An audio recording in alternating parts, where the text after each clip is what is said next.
It's my absolute pleasure to introduce to you Philipp Rouast from Rouast Labs, who's going to give us a presentation today on camera-based vital signs measurement. At the end of Philipp's talk, we will be taking questions, so please do leave your questions in the left-hand sidebar. They can take a little while to come through, so don't wait to the end. Post a question as soon as you think of one. I'm not going to hand over to Philipp. I'll turn off my camera and then I will reappear at the end to take your questions. So over to you, Philipp. Okay, thank you for the introduction, Chris. So hi everyone, my name is Philipp Rouast, and today I'll give you a short overview of camera-based vital signs measurements. I'll start with the inception of the field in 2008 and talk through the innovations that happened from then till today. I'll finish up with some of my own thoughts on the current trends and challenges that we're seeing in the field. And if you do stick around until the end of my presentation, I'll also be showing a few demo videos with real results. So I'll also add a few more details about myself. I'm a researcher who was first introduced to this field in 2015 and have worked on it intermittently since then. And more recently, I've started working on the field real time, and I've started a small startup, which that's kind of spun out of my research that I've been doing. So if you want to find out more about myself, you can head over to rouast.com or just scan the QR code that you can see on the slide here as well. Quick note before I jump in. So when I'm talking about camera-based vital signs measurement today as part of my presentation, I'll mostly be associating that with detecting the continuous blood volume pulse signal. And from that, you can then derive metrics such as the heart rate and the heart rate variability. And the only other vital sign that we're doing at the moment is the respiration rate. And this will also make an appearance later in my presentation. So a bit of a motivation for what we're doing here. So the obvious motivation to be researching this technology at this point in time is the pandemic.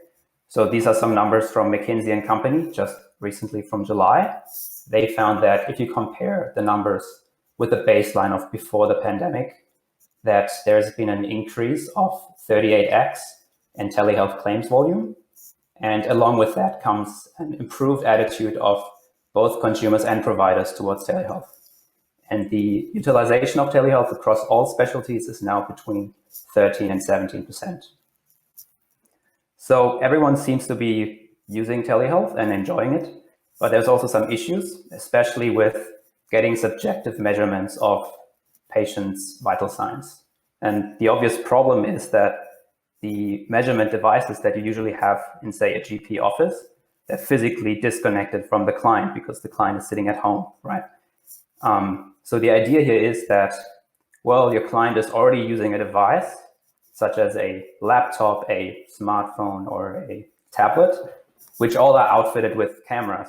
And these are the cameras that people are using to use telehealth after all. And if we could just leverage those devices to turn those devices into medical instruments to give us some information about the patient's vital signs, that could probably make a big difference and big improvement to the telehealth experience.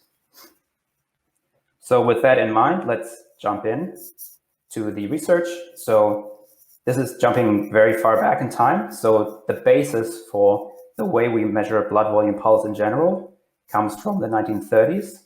And Hertzman and Spielman, they found that basically if you shine a light onto a skin surface and you measure how much of the light gets reflected, then part of that component of that signal that you're getting back will be pulsatile, and it will correspond to blood volume pulse.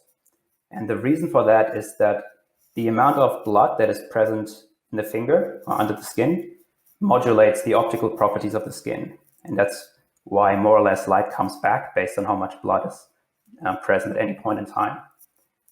So that's what they found. The pulse signal that you're getting out will look like something like the signal here on the slide.